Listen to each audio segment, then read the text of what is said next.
Bonsoir à tous, bienvenue sur Public Sénat, ravi de vous retrouver pour un nouveau numéro d'On va plus loin. Au programme ce soir, notre grand débat autour des mesures qui frappent les automobilistes. Hausse de la fiscalité sur l'essence et le gazole, limitation de vitesse à 80 km/h sur les routes secondaires, augmentation du PV de stationnement. Les associations commencent à se demander si les automobilistes ne sont pas les nouvelles vaches à lait du gouvernement, derrière des prétextes de sécurité routière et d'environnement.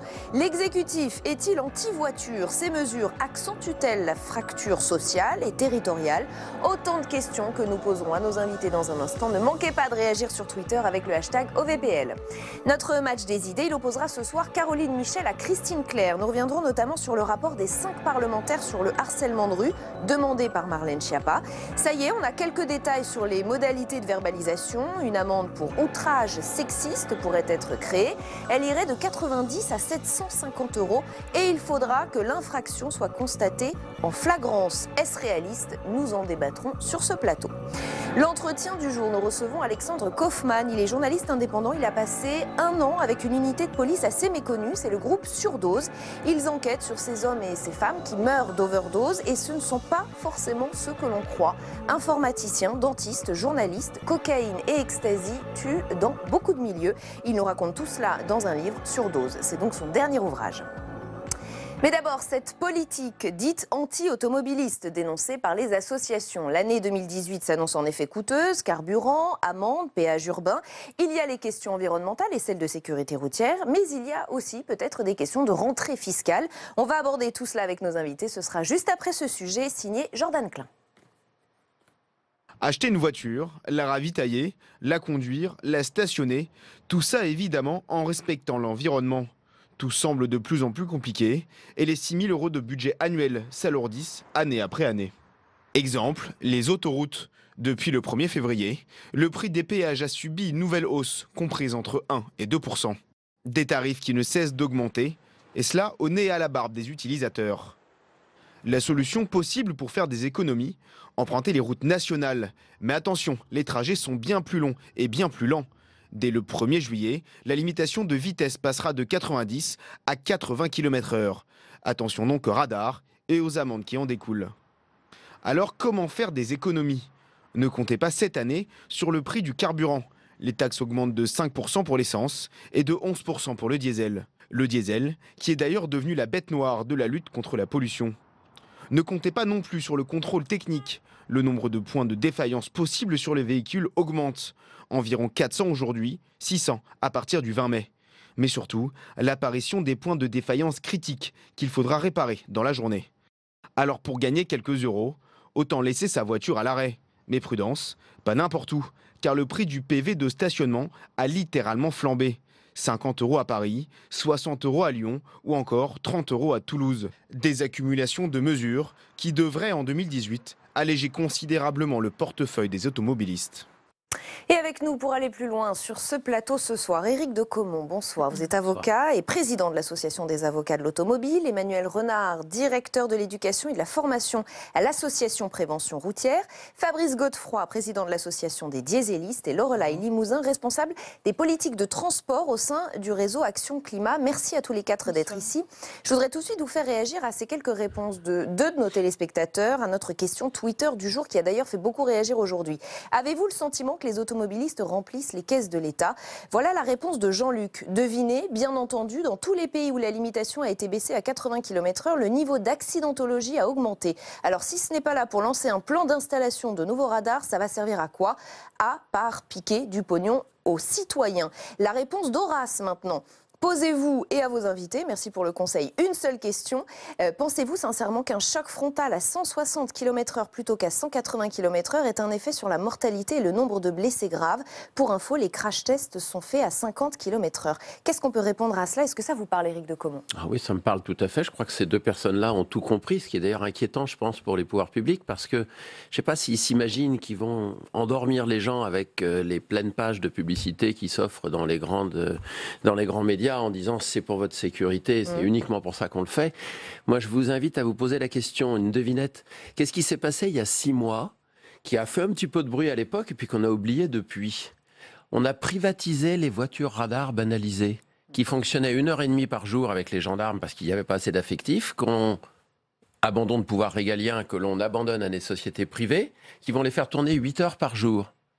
Et comme par hasard, ce sont des voitures qui peuvent prendre de face comme de dos, et de face, il ne faut pas qu'il y ait de rail central. Donc pas les 4 voies, pas les autoroutes. Comme par hasard, c'est uniquement sur le réseau qui diminue de 90 à 80 au mois de janvier prochain. Je vous amène juste à faire une comparaison. Je m'excuse pour ceux qui regardent en province parisienne. Il y a 4 ans, 3 ans, on a baissé la vitesse maximale sur le périphérique de 80 à 70. Pareil, 10 km/h en moins. Pour notre sécurité, bien entendu.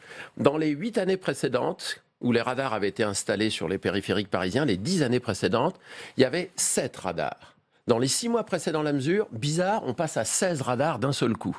Résultat des courses, en 2013, il y avait 4 morts sur le périph', en 2014, il y en a eu 7, donc ça donne rien. Par contre, on est passé de 138 000 PV par an à 461 000 les 2 années suivantes.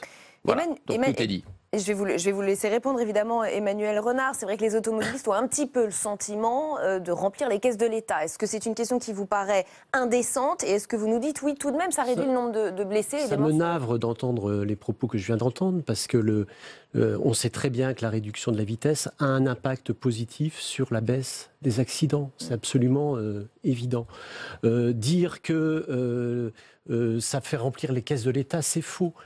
Quand vous rentrez dans un supermarché, vous êtes contrôlé à tous les rayons. Et personne ne se plaint, M. de Caumont ne vient pas dire, parce que c'est pas un voleur, il vient pas dire ça va pas, je suis surveillé dans les rayons, parce qu'il vient pas pour voler. Et les gens ne viennent pas pour voler. Et tout le monde se fiche de savoir qu'on est contrôlé dans des grandes surfaces. Sur la route, bizarrement, c'est pas pareil. Il y a des règles, on sait très bien comment respecter le 80. Et je rappelle quand même qu'il y a 80% des gens qui ont plus de 11 points. Donc ça veut dire que les gens sont capables de garder leurs points. Et les femmes gardent encore mieux leurs points que les hommes. Alors, il y a quand même des raisons à ça. Alors justement, c'est bien que vous posiez cette question parce que c'est la généralisation de la limitation à 80 km/h qui est l'une des mesures les plus controversées. Le 24 janvier dernier, Emmanuel Barbe, délégué interministériel à la sécurité routière, était auditionné devant la commission des lois au Sénat. L'ambiance était plutôt tendue. La cinquantaine de sénateurs présents a émis de sérieux doutes justement et a demandé des comptes sur ces expérimentations des 80 km/h. Écoutez. C'est pas là-dessus que le gouvernement s'est appuyé. Monsieur le délégué, vous pouvez nous dire cela, mais vous ne pouvez pas nous cacher l'étude. Je ne vous la cache pas, je vous la donnerai, bien sûr. Eh bien, et nous saurons, grâce à votre pédagogie sans doute, avoir le discernement nécessaire pour comprendre les limites de l'exercice. Et nous comprenons aussi que vous ne vous êtes pas fondé sur cette étude pour prendre vos décisions. Ouais. Bien, tous ces éléments, ils gagnent quand même à être explicitement énoncés. Je vous transmettrai cette étude. Nous avions répondu, le Premier ministre a répondu à un courrier du sénateur Raison qui lui avait demandé les résultats, comme quoi on ne cache rien. On vous transmettra les documents, vous verrez qu'ils disent exactement ce que je viens de vous dire. Fabrice Godefroy, qu'est-ce que ça vous inspire de voir que même à un haut niveau de l'État, au niveau des sénateurs, on émet des doutes sur les résultats de ces expérimentations?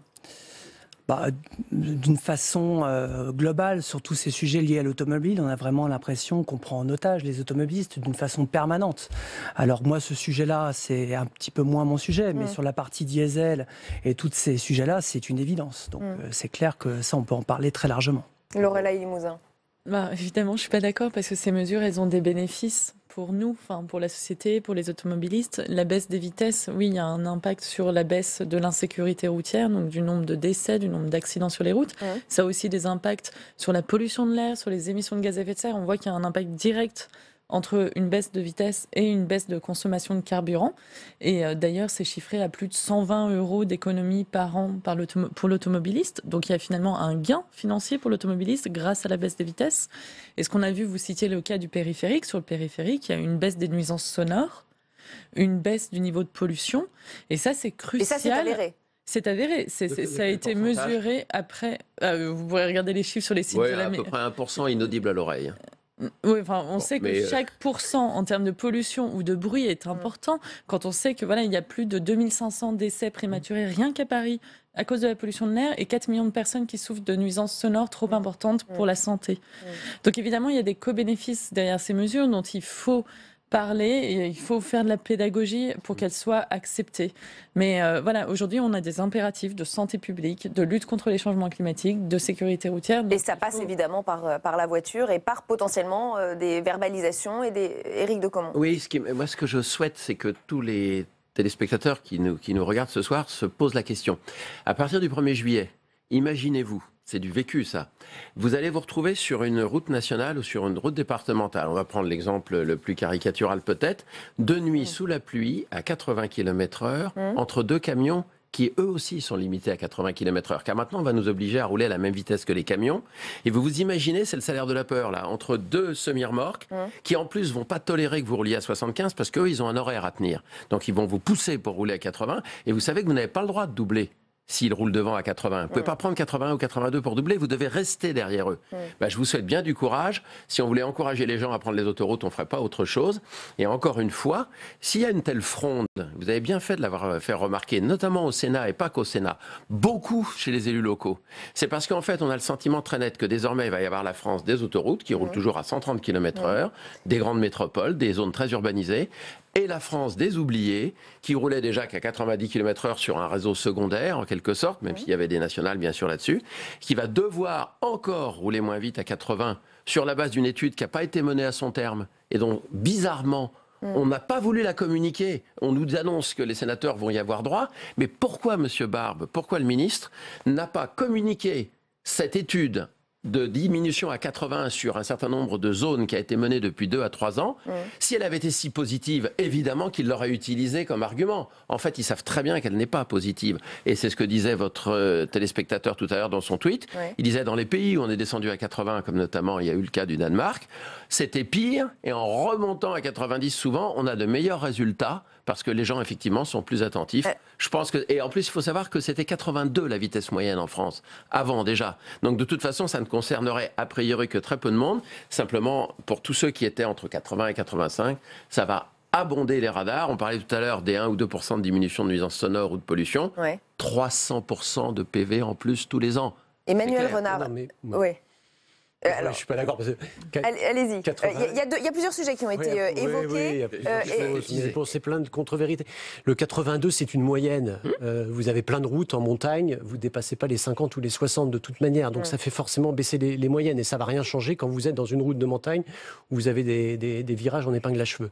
Tout de même, au sujet de cette question de possible fracture territoriale, lors de cette même audition, le sénateur de la Haute-Saône, Michel Raison, s'est demandé jusqu'où ça pouvait aller. On va regarder ses propos. 350 vies épargnées à 80 km/h, mais combien alors à 60 km/h, à 50 km/h, et pour finir, en interdisant la voiture, même s'il restait hélas des accidents de chevaux ou de bicyclettes. On sent évidemment un brin d'ironie, voire de provocation, mais est-ce que vous entendez cet argument de la fracture territoriale? Est-ce que vous y croyez?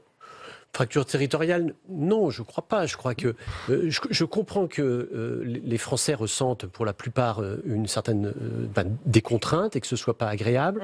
Bon, nous, dans notre association, on a quand même 100 000 adhérents et c'est vrai que parmi eux, il y en a qui se sont manifestés eux-mêmes en disant qu'ils étaient contre.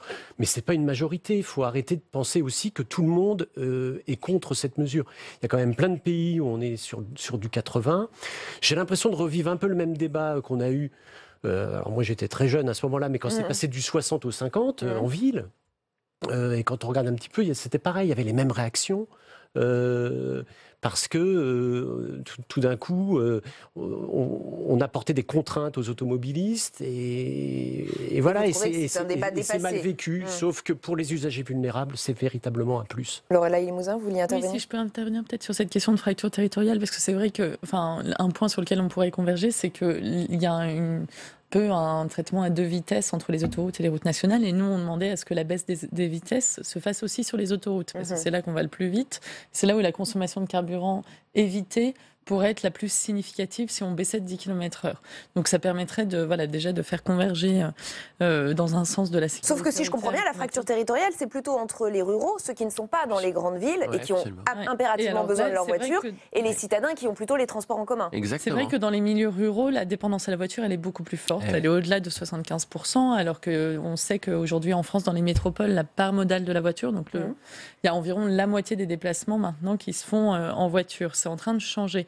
Et la solution à ça, c'est évidemment de déployer des mesures de transport, des solutions de transport plus écologiques dans tous les territoires. C'est pour ça que le débat sur le train est aussi très intéressant, à ce qu'on limite pas la mobilité dans les milieux ruraux à la voiture, parce que c'est clairement pas dans cette direction qu'il faut aller. C'est une impasse d'un point de vue sanitaire et climatique. Donc il s'agit de développer le covoiturage, le train, le transport à la demande, d'aller vers des véhicules moins polluants aussi, mais ça ne pourra suffire. C'est là que nous, on attend vraiment le gouvernement. C'est sur les compléments qui feront que la fiscalité écologique, que ce soit la taxe sur le diesel ou sur le carbone, soit bien acceptée parce qu'on a une alternative. Fabrice Godefroy, ça vous parle cette idée de fracture territoriale? Parce qu'on dit effectivement, et c'est prouvé par les études, que ceux qui utilisent le diesel sont plutôt les gens qui ont moins d'argent, les moins fortunés. C'est quelque chose qui vous parle?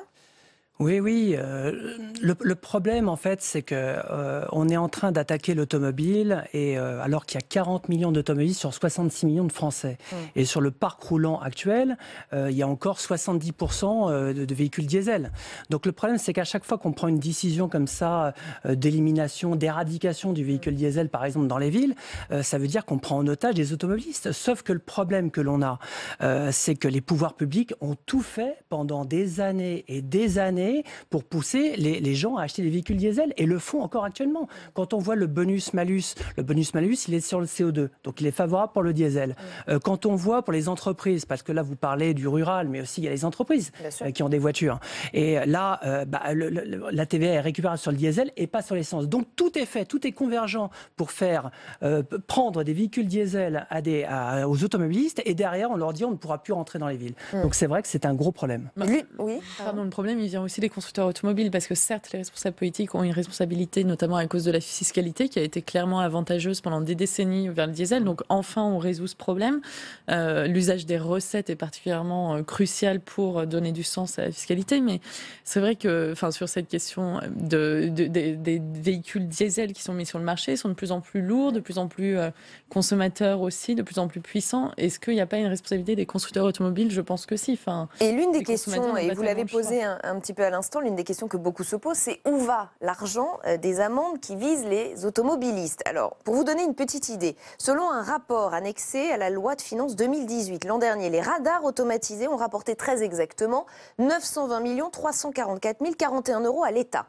Disons-le, la quasi-totalité des sommes encaissées, 91,8% de la somme, a été réinjectée d'une manière ou d'une autre dans les routes, l'amélioration du réseau, le financement de la sécurité routière. Et on a noté tout de même que les 75 millions d'euros restants ont, eux, contribué au désendettement de l'État. Donc, quelque part, est-ce que l'argent ne sert pas tout de même à remplir un peu les caisses de l'État? Qu'est-ce que ça vous inspire, ces chiffres, Éric? 75 millions, je les prends tout de suite, moi ça m'intéresse. Et effectivement, même si c'est peu par rapport à 920 millions que l'État récupère sur le dos des automobilistes, je signale à ce sujet-là que 80% des excès de vitesse constatés, et donc à peu près de cette somme-là, sont constatés sur des tout petits excès de vitesse, moins de 10 km/h. C'est pas des chauffards, c'est vous, c'est moi, c'est des gens à la typologie tout à fait banale qui abondent ces sommes. Très clairement, effectivement, non seulement ça sert pour les routes en règle générale, ça sert aussi un petit peu tant qu'à faire pour désendetter l'État. Il est clair que l'automobiliste est non seulement la vache à lait, mais j'allais dire la bouée de secours. C'est où est-ce qu'on pourrait trouver de l'argent? Non, ça c'est pas possible. Ça, ils ont déjà assez payé. Ça, on va avoir des manifestations. Allez-y, vous pouvez réagir. L'automobiliste, c'est une bonne idée. Il y a 40 millions de contribuables. Allez, on va en prendre un petit peu. Ça les fait bondir, évidemment. On va les laisser réagir. 15% de ceux qui n'ont pas tous leurs points, parce que je le redis, il y a quand même 80% des gens qui ont plus de 11 points ou qui ont 12 points. Donc il y a plus de 11, c'est 12, on est d'accord. Ces chiffres sont. Oui, 11 ou 12 points. Non, pas 11 ou 12. Plus de 11, ça fait 12. Mais bon, peu importe. Il y a une grande majorité de gens qui ont beaucoup de points, on est bien d'accord. Probablement parce qu'ils savent comment se défendre depuis le temps qu'ils se font racketter. Je vais vous expliquer très simplement. Et rapidement, s'il vous plaît. Rapidement, un exemple très simple. Vous savez, on parle de sécurité routière. Vous parlez des radars automatiques, 927 millions. 25 millions à peu près de PV qui sont dressés chaque année.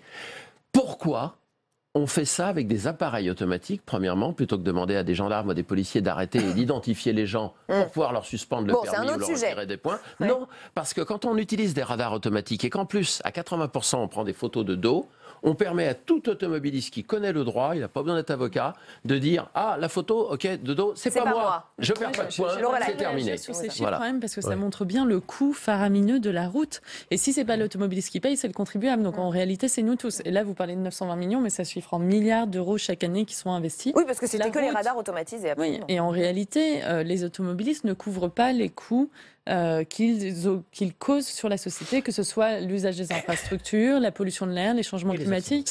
C'est oui, vrai, mais il faut une vision globale. Social aussi. Bien sûr. Le déplacement, notamment dans les zones rurales, c'est un intérêt social. C'est pour ça que doivent primer désormais l'intérêt général qui comprend la lutte contre la pollution de l'air, les changements climatiques. Et le développement de moyens de transport routière. de substitution alternatifs, ce à quoi nous sommes tout à fait d'accord, à condition qu'il y ait une véritable offre. Et que l'on ne parle pas justement de supprimer des petites lignes, par exemple, pour mettre des cars à la place. On va avancer un tout petit peu, parce que certains n'hésitent pas à parler d'un gouvernement qui serait anti-voiture, qui serait sur la ligne d'Anne Hidalgo. Eh bien, finalement, c'est assez loin d'être évident. Après l'appel au réalisme lancé par Gérard Collomb il y a quelques mois, Benjamin Griveaux a sèchement remis en question la méthode de la maire de Paris. C'était hier matin sur France Info. Écoutez. Vous décidez d'arrêter la circulation sur une voirie à Paris, étrangement, ça impacte les Hauts-de-Seine, ça impacte le Val-de-Marne et ça impacte la Seine-Saint-Denis. Donc un Paris qui ne prend des décisions qu'à l'intérieur de son périphérique, c'est sans doute pas une vision très moderne du territoire. Et à ceux qui trouveraient Emmanuel Macron et le gouvernement anti-voiture, voilà ce que déclare François Roudier, qui est porte-parole des constructeurs français, vous en parliez tout à l'heure. Pour avoir passé 8 heures à ses côtés lors du dernier mondial de l'automobile de Paris, j'ai pu constater que c'est un connaisseur et qu'il apprécie vraiment les voitures. Il est conscient de l'aspect populaire, de l'importance de la mobilité. Fabrice Godefroy, est-ce que vous avez eu ce sentiment? Peut-être on avait un exécutif anti-voiture et là on est en train de vous dire, bah non, finalement c'est pas le cas.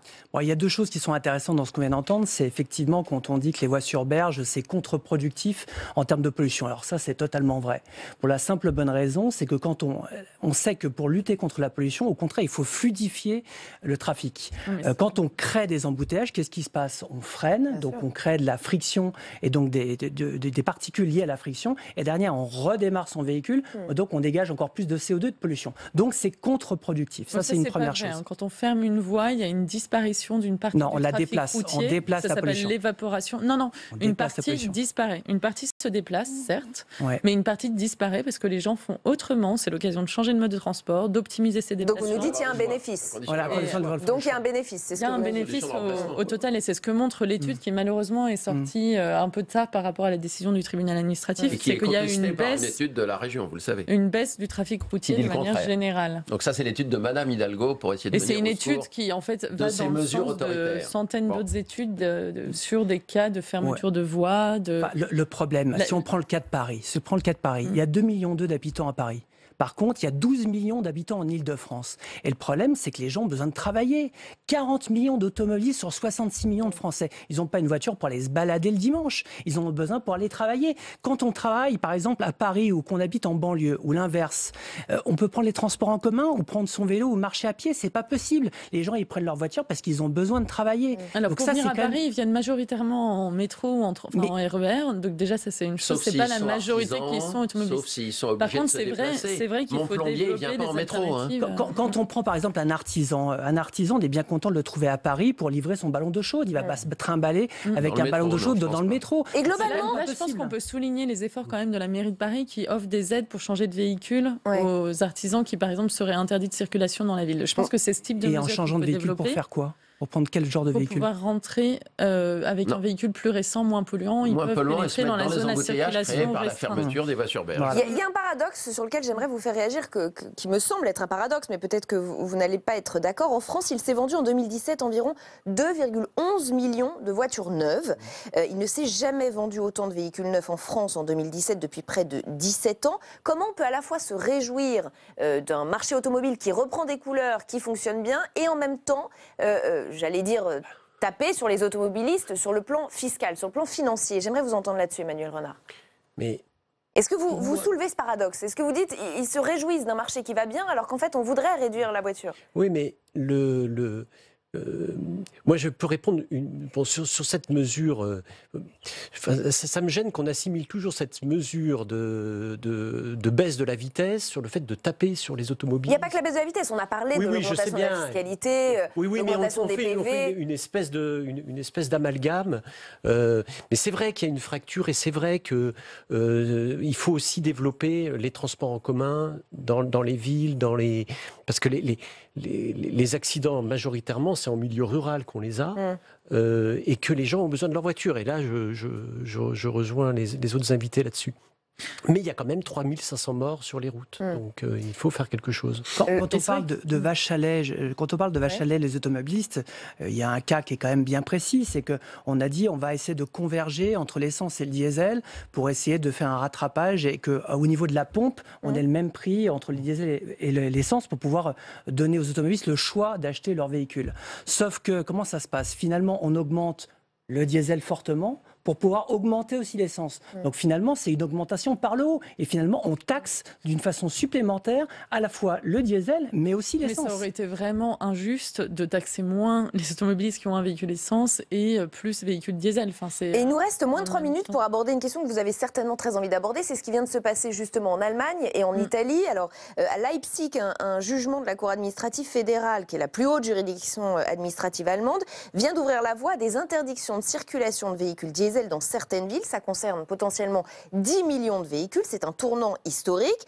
Et en Italie, la formation est tombée justement ce matin. La maire de Rome a annoncé que le centre de la capitale italienne serait interdit aux voitures diesel privées à partir de 2024. Alors ça, c'est ce que je disais tout à l'heure, c'est vraiment une prise d'otage des automobilistes. Mais c'est une tendance européenne, voire mondiale. Oui, mais le problème, c'est qu'actuellement, le parc roulant, c'est 70% de diesel. Donc on leur a demandé d'acheter un véhicule diesel, on les a obligés à le faire, et maintenant on leur dit, écoutez, vous ne pourrez plus rentrer dans les villes. Donc c'est insupportable. Et en plus de ça, il n'y a plus véritablement de raison. On sait très bien que sur un véhicule moderne, alors je ne parle pas des anciens véhicules, mais sur les véhicules modernes, que ça soit l'essence et le diesel, il n'y a pratiquement plus de différence en termes de pollution. Bien au contraire, c'est même l'essence qui va être obligée de faire le plus d'efforts et notamment s'équiper de filtres à particules. Donc ça devrait alerter. Et puis après, j'en finis là-dessus. Le problème, c'est qu'on a quand même l'objectif de la COP21, le réchauffement climatique, et on sait que le diesel consomme 20-25% de moins qu'un essence de même cylindrée, donc développe 20% de moins de CO2. Ce qui veut dire que concrètement, sur le parc roulant, plus on va faire un rééquilibrage essence-diesel, plus on va augmenter la part de CO2. Et c'est déjà le cas actuellement. On a vu un rapport il y a 15 jours qui est sorti, où on s'est vu que depuis, après 23 ans de baisse du CO2 sur le parc roulant, il est en train de réaugmenter actuellement. Donc c'est extrêmement problématique. Et c'est la spécialité du réseau Action Climat que de parler de la COP21 et d'expliquer ce que c'est.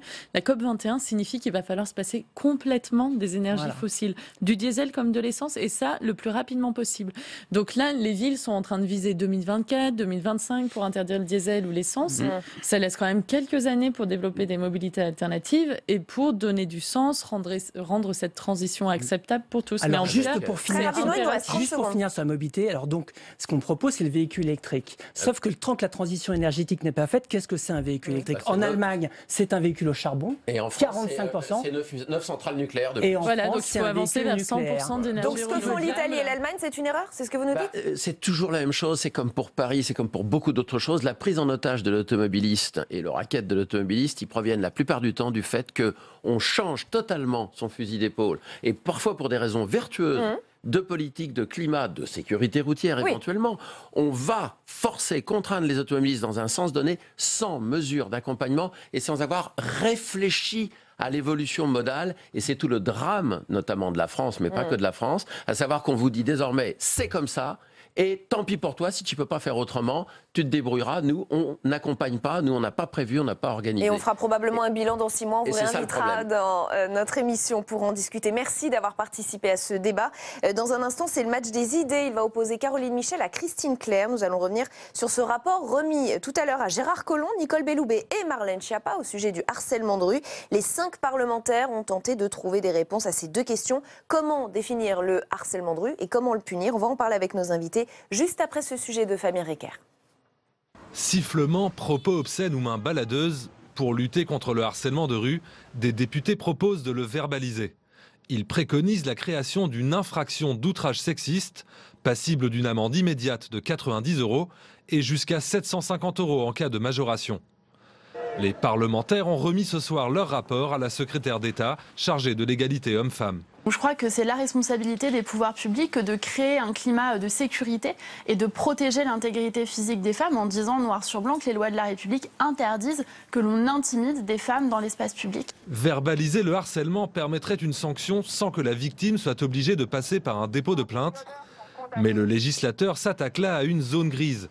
Outre la dimension parfois subjective de l'infraction, l'outrage devra être constaté en flagrant délit. Les parlementaires n'apportent pas de précision quant à la mise en œuvre concrète de la mesure, qui interrogerait déjà les policiers et gendarmes en charge de l'appliquer. Autre proposition du rapport, des condamnations à des stages de sensibilisation à l'égalité homme-femme à la charge du harceleur. Le gouvernement présentera courant mars son projet de loi contre les violences sexistes et sexuelles. Avec nous pour le match des idées ce soir, Caroline Michel, bonsoir, journaliste au service enquête de l'Obs, et Christine Claire, éditorialiste politique. Merci à toutes les deux d'être ici. Parler d'outrage sexiste et sexuel plutôt que de harcèlement de rue, est-ce que déjà ça vous semble être une meilleure définition? Est-ce que ça va dans un sens qui vous paraît pertinent, Caroline Michel? Je ne sais pas si la sémantique est importante. Là, on va dans le sens d'une symbolique. Pour l'instant. L'idée, c'est de surfer sur le mouvement et de dire c'est un outrage, on n'a pas le droit. Maintenant, l'étape d'après, puisque l'idée du projet de loi, c'est de créer une amende, l'étape d'après est majeure, ce sera celle des moyens et de l'application de l'amende. Parce que si ça reste en l'air quelque chose de théorique, quel que soit, j'ai envie de dire, le mot qu'on choisira, la symbolique ne sera pas suffisante pour... Alors, vous avez raison, je vais apporter quelques précisions. Effectivement, il y aurait une amende allant de 90 à 750 € et il faudra que l'infraction soit constatée en flagrance, ce qui est loin d'être simple, évidemment. Ce qui est évidemment le plus compliqué, parce que on n'imagine pas une femme traîner son agresseur au commissariat et lui déclarer...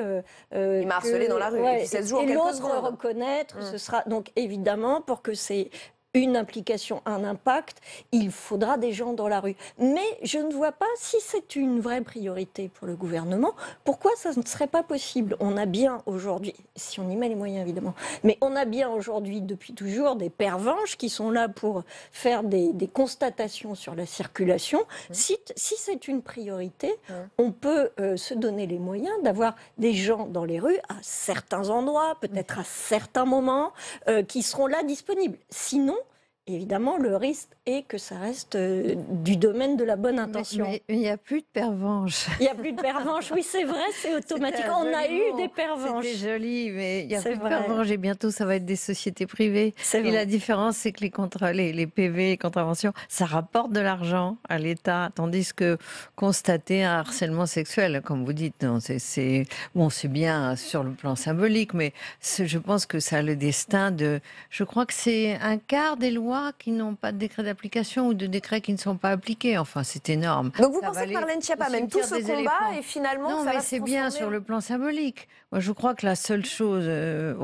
on vote beaucoup trop de lois qui ne sont jamais appliquées et on n'a pas les moyens de les appliquer. On va pas créer un nouveau corps de fonctionnaires qui ira dans la rue voir si une femme n'est pas harcelée. C'est vraiment des... Vous êtes sceptique? Ah oui, totalement sceptique. Moi, la seule chose qui compte, à mon avis, c'est culturel. C'est le combat culturel et l'éducation. Et l'éducation. Mais l'école, elle n'en peut mais déjà. On essaye déjà de faire en sorte que les enfants apprennent à lire et écrire. Et à s'exprimer, ce qui est nouveau déjà, de s'exprimer. Mais c'est un combat symbolique, c'est très bien, mais ça fera une loi. Moi, je suis beaucoup plus optimiste, j'espère. Oui, parce que... mais ce qui est bien, c'est qu'on en parle, c'est que ça se répète, c'est que peut-être que certains sont au courant, parce que certains hommes ont découvert. Sont un petit peu complexés tout à coup, et que les femmes, elles aussi, prennent de l'audace pour répliquer. Bien sûr. Sachent qu'elles sont maintenant défendues par une loi, peut-être. Mais d'ici à ce qu'on voit des pervenches dans la rue pour les défendre. Cette remise du rapport coïncide avec la publication, vous l'avez sûrement vu, une de Libération, d'un appel d'un collectif d'artistes, de femmes artistes, pour soutenir les associations d'aide aux victimes de violences sexuelles. On a subi, on s'est tu, maintenant on agit. C'est le titre qui est mis en une de Libération. Est-ce que ce débat se concrétise? On sent que quand même ça a du mal à tel point que des artistes viennent en aide au combat pour essayer de concrétiser les choses. Il y a deux choses dans ce que vous dites. D'abord, passer à l'action, c'était absolument nécessaire et c'est totalement salvateur. Personne n'était... C'est la manière de réunir Balance ton port et la tribune des 100 signée notamment par Catherine Deneuve, je crois. Puisque ce qu'on a appelé la libération de la parole, je trouve ça assez moche, mais bon, parlons de ça, était sans doute quelque chose de nécessaire, mais personne, enfin peu de gens, je crois, étaient à l'aise avec l'idée de dénonciation, de délation. Il y a eu plein de cas. On a besoin que ça passe par la justice, absolument. On a besoin que ça passe par l'action. On a besoin qu'on sorte de cette dénonciation parfois anonyme et parfois abusive pour rentrer dans quelque chose de concret. Ce que je trouve passionnant avec cette action, c'est que ça se base sur des structures existantes, puisque c'est la Fondation des femmes, qui est une plateforme qui finance 4 associations qui ont des actions très concrètes, très ciblées sur les violences au travail, sur les violences conjugales. Et vraiment, je trouve ça absolument nécessaire que ça passe par l'action. Ce qui est aussi intéressant, ça c'est un autre sujet de société, c'est que la voix soit portée par des actrices. Ouais. C'est-à-dire qu'il y a 20 ou 30 ans, ça aurait été porté par des intellectuels, des féministes. Aujourd'hui, les people, on va dire entre guillemets, sont un peu dans le sillage des américaines. Mais complètement, mais c'est vraiment un truc de société. Régis Debray l'avait aussi noté avec ces obsèques nationales qu'on a fait à Johnny Hallyday. On demande beaucoup aux artistes. On leur demande à la fois d'être des artistes et à la fois d'être des porte-voix. Et là, de ce que j'ai entendu, en tout cas celles qui se sont exprimées, sont vraiment au rendez-vous, le font avec honnêteté, sincérité. Et là, on est intéressant. Et on est dans le concret, là, Christine Claire. Oui, on est dans le concret. On est moins dans le symbole. Ce qu'il y a de nouveau, c'est que jusqu'à présent, justement, il n'y avait que des stars, finalement. On parlait de la tribune de Catherine Deneuve. On avait l'impression que c'était un truc, j'allais dire, tout de même de privilégié. Et là, avec cette fondation, on les voit, ce sont toutes plus ou moins des stars. Mais il y a une préoccupation des femmes, j'allais dire plus modestes, des femmes, de l'ouvrière qui subit la pression du contremaître, de la vendeuse qui subit la pression du chef de service. Et ces femmes-là, on n'en parle jamais, elles ne se plaignent pas, elles n'osent pas se plaindre parce que si elles se plaignaient, elles perdent leur emploi. Et moi, je prends le cas des mères seules, il y en a quand même 2 ou 3 millions avec enfants, elles ne peuvent pas se permettre de perdre un emploi qui est parfois un emploi d'ailleurs à temps partiel, en tout cas très mal payé. Donc elles sont obligées de subir ces pressions. Et avec ce soutien, avec cette campagne et avec la fondation qui va peut-être justement financer des actions en justice, on va pouvoir les aider et il faut qu'elles sachent qu'elles seront aidées et soutenues. Allez, autre sujet que je voudrais vous faire commenter ce soir, ça n'a rien à voir, je vous le dis tout de suite, c'est le bal des politiques au Salon de l'Agriculture.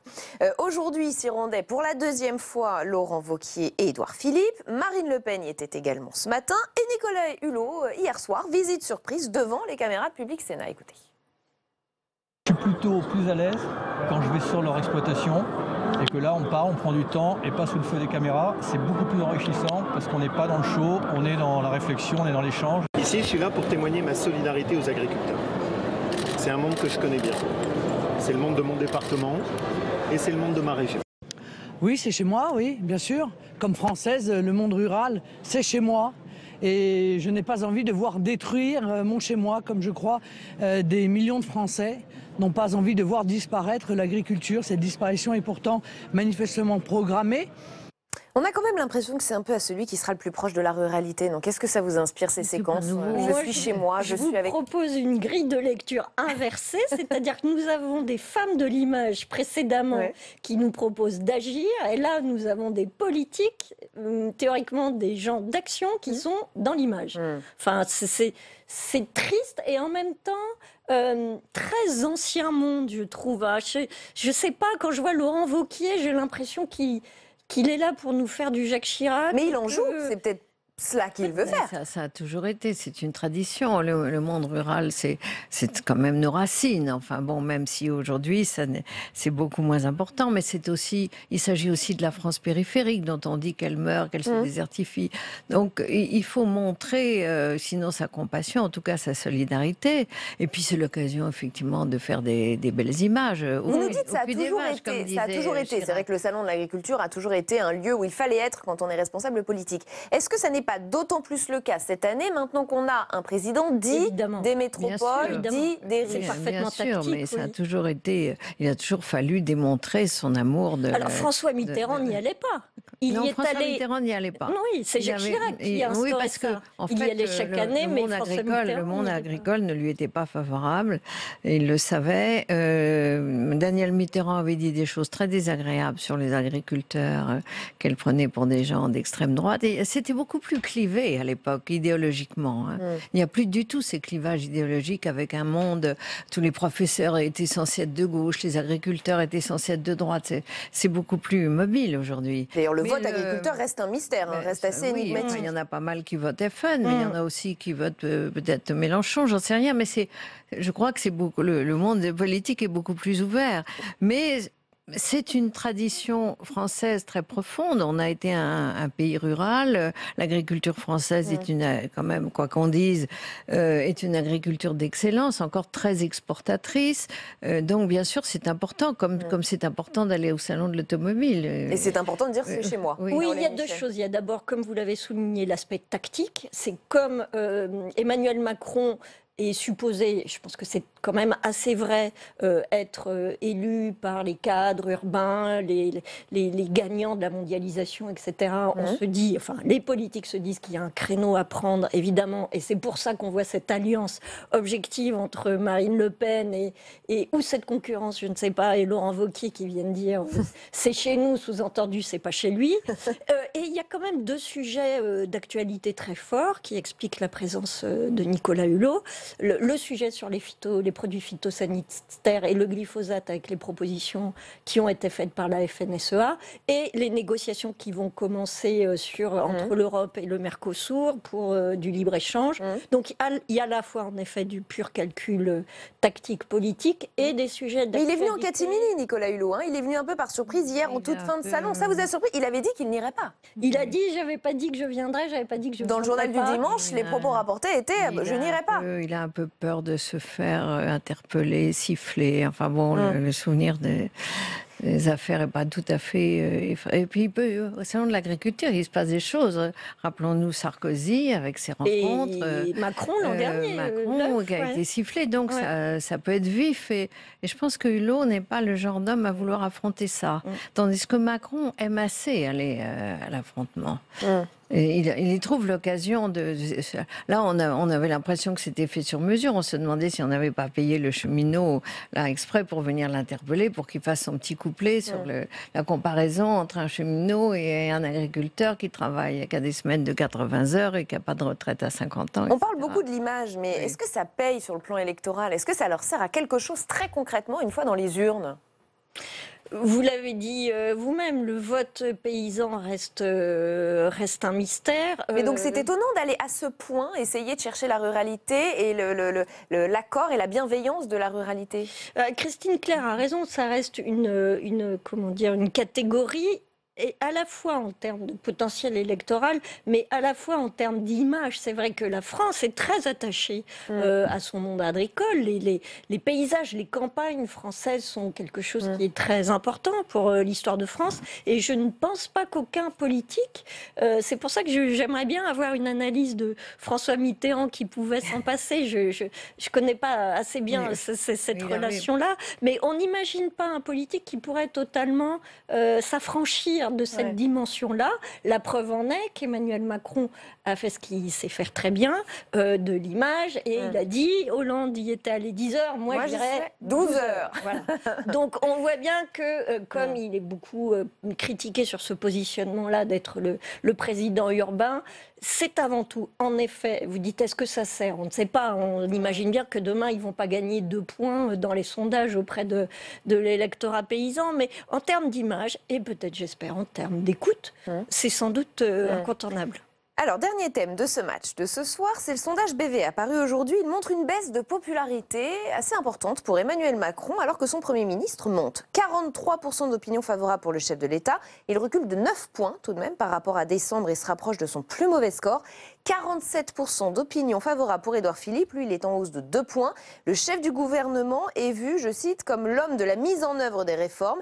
Des personnes interrogées apprécient qu'il, je cite toujours, qu'il affronte les dossiers avec compétence, calme et sans langue de bois et qu'il assume son rôle de bouclier. Est-ce que ça vous surprend ? Non, parce que c'est vrai qu'on a découvert petit à petit Édouard Philippe. Il y a eu aussi ce grand discours sur la radicalisation. Je pense entouré de 10 ministres. Je pense que là, si on lui donnait une image, j'allais dire presque présidentielle, il faut qu'il fasse très attention parce que Macron le surveille du coin de l'œil et on imagine bien que Macron ne supportera pas. Il connaît son histoire. Il connaît son histoire, Macron. Il sait très bien que dès qu'on est à Matignon, on pense. Il y a toujours des gens pour vous dire qu'on va devenir président et on commence à y penser. Toute l'histoire est pleine de ça. Alors évidemment qu'il le surveille du coin de l'œil et qu'il voit. Édouard Philippe n'a pas de parti à lui. C'est pas comme Chirac, Xavier Giscard. Donc il n'a pas vraiment de force. Et sa seule force, c'est l'opinion, effectivement. Mais ça peut agacer Macron, donc il faut qu'il fasse très attention. Quant à Macron, il est déjà tombé, puis il est remonté. Et il sait très bien que tant qu'il n'y aura pas de véritable amélioration sur le chômage, cette chute risque de se poursuivre. Alors, il y a un ancien ministre de François Hollande qui s'est confié à Olivier Bost de RTL et il aurait déclaré ceci. Des deux, Édouard Philippe et Emmanuel Macron, c'est quand même Édouard Philippe qui est le plus à gauche. C'est le comble, non ? Oui, je trouve ça assez surprenant. Je ne perçois pas totalement ce qu'il y a de... Non, c'est un vrai homme de droite, Édouard Philippe. C'est un libéral, en tout cas. C'est un libéral centriste. Après, centre-gauche, centre-droite. Mais je ne vois pas, je cherche là en même temps, je n'avais pas connaissance de cette déclaration. Je ne vois pas ni dans son passé, ni dans son parcours, ni dans ce qu'il a fait à Matignon depuis qu'il y est, ce qu'on peut traduire. Non, mais peut-être qu'Emmanuel Macron, paraissant tellement libéral, qu'il en vient à rendre un petit peu plus à gauche son Premier ministre, qui lui-même vient de la droite. Est-ce que les marqueurs sont toujours ceux-là ? Est-ce que c'est toujours libéralisme économique ? Enfin, je ne sais pas, je lis l'Obs de temps en temps, je vois que finalement, c'est devenu un journal très libéral sur le plan économique. Que je vois. On a suivi l'évolution de notre deuxième gauche historiquement. Non, c'est plus là la différence. Alors en revanche, peut-être que c'est un peu encore sur des sujets comme la laïcité, l'islam. Alors, on a entendu Macron dire qu'il ne faut pas de radicalisme de la laïcité. Et puis on a vu Édouard Philippe tenir ce grand discours qui était quand même un tournant quasiment historique. Ça s'était pas produit depuis 20 ans. Est-ce que c'est le tourbillon des réformes aussi qui peut... Oui, alors il y a plusieurs choses. Édouard Philippe est plus à droite que Macron sur ce sujet-là. Je pense qu'il y a des marqueurs sociaux qui restent très importants pour l'électorat de gauche. C'est-à-dire, il me semble que l'électorat de gauche, on a déjà eu l'occasion de l'exprimer ici, ne s'est pas évaporé en 2017. Je ne vois pas pourquoi. Maintenant qu'il se détermine dans une logique... Il s'est dispersé. Il s'est dispersé, qu'il ne se prononce plus dans une discipline de parti. C'est une évidence. Néanmoins, il y a un certain nombre de marqueurs de gauche qu'on retrouve toujours dans l'Obs, qui sont la défense quand même des migrants, d'un certain nombre de valeurs, etc. Sur des sujets de société. Maintenant, pour reparler de la chute, je pense qu'il y a deux choses. Il y a évidemment que le pouvoir d'achat n'est toujours pas remonté et que les Français attendent ça. Je vais dans le sens de Christine Claire. Et c'est normal puisque les premières hausses d'impôts, notamment de la CSG, sont arrivées en janvier. Et deuxièmement, il y a, comme vous le disiez, ces annonces qui nous font un tout petit peu penser à Sarkozy chez Emmanuel Macron. Un coup l'islam, un coup la Corse, un coup je ne sais plus quoi. Et on attend des résultats, la SNCF évidemment, et on attend des résultats du concret. Et c'est peut-être une marque de défiance. Et on doit s'arrêter là. Merci à toutes les deux d'avoir participé à ce match des idées. Merci d'être restés dans les temps, c'est parfait. Dans un instant, c'est l'entretien du jour. Nous recevons Alexandre Kaufmann, le journaliste, nous plonge dans l'univers d'une unité de police assez méconnue, Surdose. C'est d'ailleurs le titre qu'il a choisi pour son dernier livre. Ce sera juste après une courte pause. À tout de suite.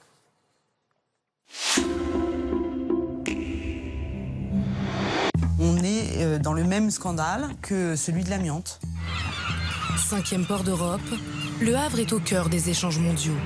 Sur les quais, l'explosion du trafic maritime depuis les années 1950 a ébranlé l'une des dernières grandes familles ouvrières de France. La toxicité grandissante des cargaisons a mis la vie des dockers à l'épreuve. Je me mouche le nez après ma douche, j'ai encore du soja dans le nez, dans la bouche, j'en ai dans les yeux. Après, on sait qu'il y a des pesticides et tout ça, beaucoup de produits qu'ils mettent dedans. On ne sait pas les quantités. Les premiers bateaux de ciment qu'on a fait il y a une vingtaine d'années, on descendait comme ça, on n'avait même pas un museau, on n'avait même pas de vent, on n'avait rien. On s'en foutait complètement, allez-y. Bon que le bateau il est fait. En France, les dockers meurent 10 ans plus tôt que les autres travailleurs. Les dessous de la mondialisation, ce soir à 23h sur Public Sénat. Le mandat de maire, c'est le plus beau des mandats parce que c'est celui qui est le plus en lien avec la population. J'ai eu la chance d'avoir la confiance de mes concitoyens, renouvelée combien, 7 fois. À 9h du matin, on peut être sur les finances, à 11h sur les travaux, à 14h sur la culture. Et moi, ça me plaît. On a une société qui est de plus en plus individualiste, avec des gens qui sont de plus en plus sur des demandes individuelles.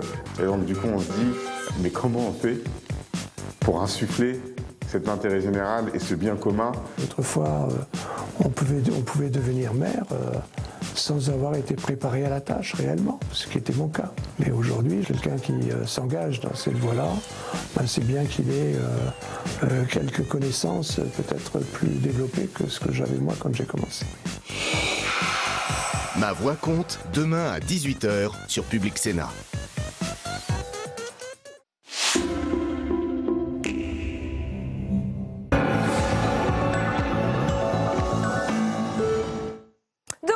On va plus loin pour l'entretien du jour et ce soir nous recevons Alexandre Kaufmann. Bonsoir. Vous êtes reporter indépendant, romancier. Vous publiez donc ce livre dont je parlais il y a un instant, Surdose. C'est un livre enquête qui se lit comme un polar, je vous en parlais, mais tout ce que vous racontez est réel. Vous avez passé 1 an en immersion au sein du groupe Surdose, qui est une unité spéciale de la brigade des stupéfiants, qui est effectivement assez méconnue.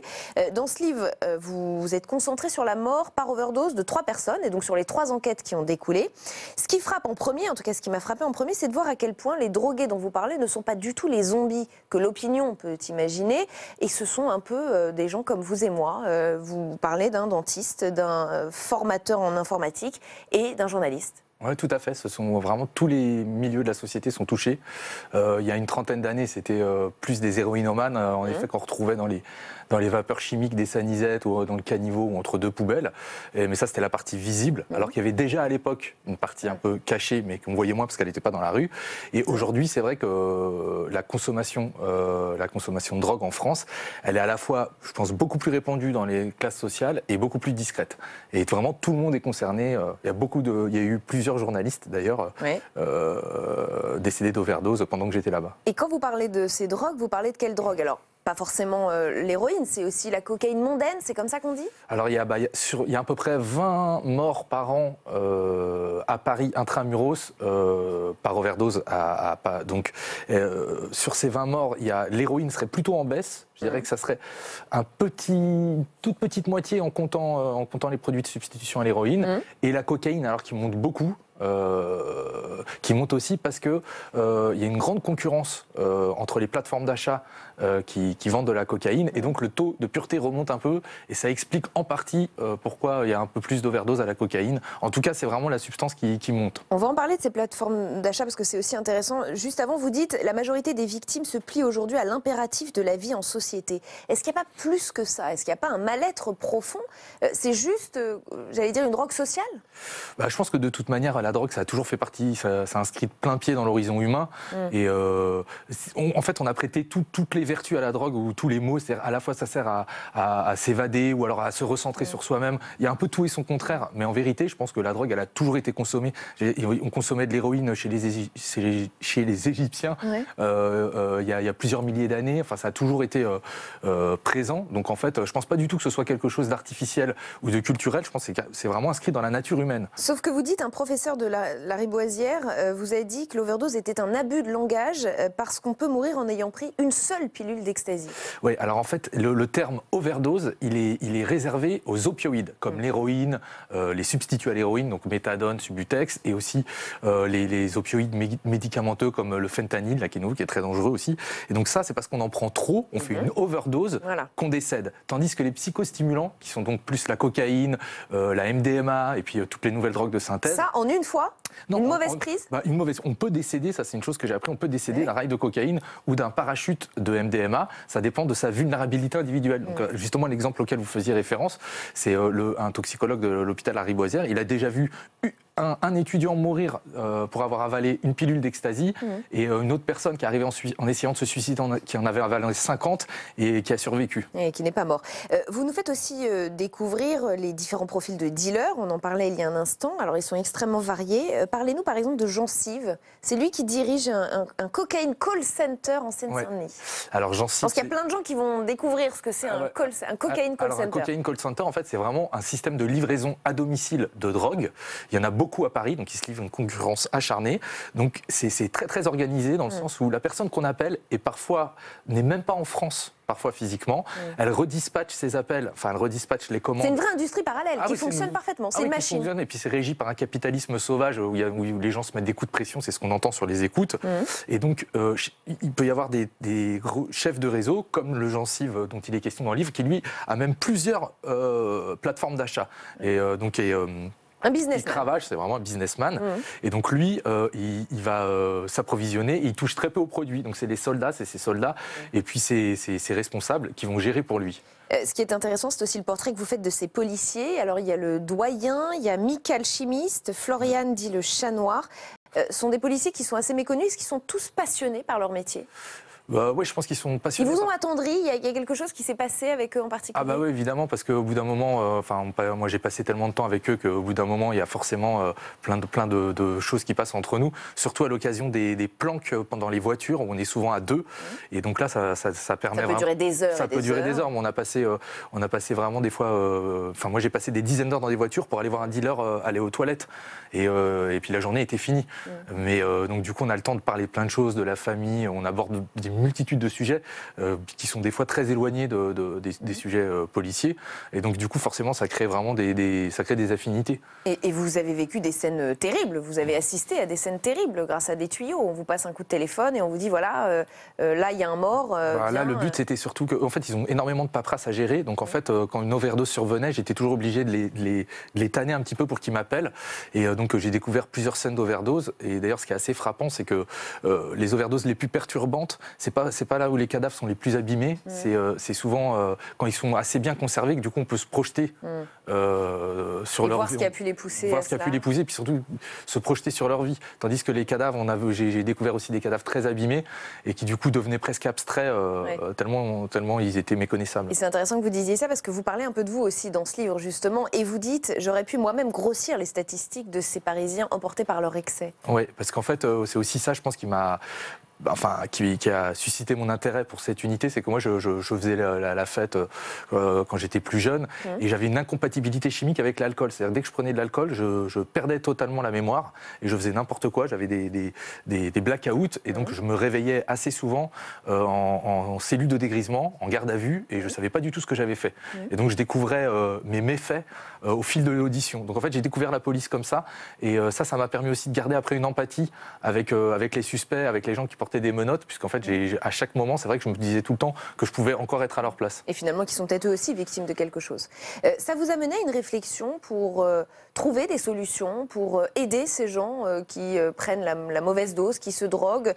Vous en tirez quelque chose de politique, j'allais dire? Alors d'abord, j'en tire la leçon, c'est la prévention, faire connaître. D'abord, je pense que c'est la première des choses. D'ailleurs, c'est à mon avis ce à quoi sert le livre, qui est un manuel préventif à lui tout seul, puisqu'on découvre en fait les méfaits des drogues. Donc je pense que c'est en informant les gens d'abord qu'on peut agir. Et ça, c'est la première chose. Et pour moi, la deuxième chose, c'est que je pense qu'il faudrait aujourd'hui légaliser toutes les drogues sans exception, pour pouvoir mieux les surveiller. Si on regarde l'exemple de la Hollande, les drogues ont été légalisées, la consommation a baissé. Au Portugal, en 2000, ils ont légalisé toutes les drogues. La consommation d'héroïnomanes les héroïnomanes ont été divisés par 2. Donc je vois aucune raison de ne pas le faire en France. Ça permettrait de mettre en place un meilleur suivi médico-social et de rapporter en plus peut-être de l'argent à l'État. Et c'est un livre passionnant qui s'appelle Surdose, qui a passionné toute la rédaction de Public Sénat, qui se lit comme un polar. Bompard. Merci Alexandre Coffin d'avoir été notre invité dans l'entretien ce soir. C'est la fin de cette émission. On se retrouve demain à la même heure sur Public Sénat, publicsénat.fr pour toujours plus d'infos. Et puis l'invité de Territoire d'Info demain, c'est Bruno Le Maire, ministre de l'économie. Très bonne soirée, restez au cœur du débat.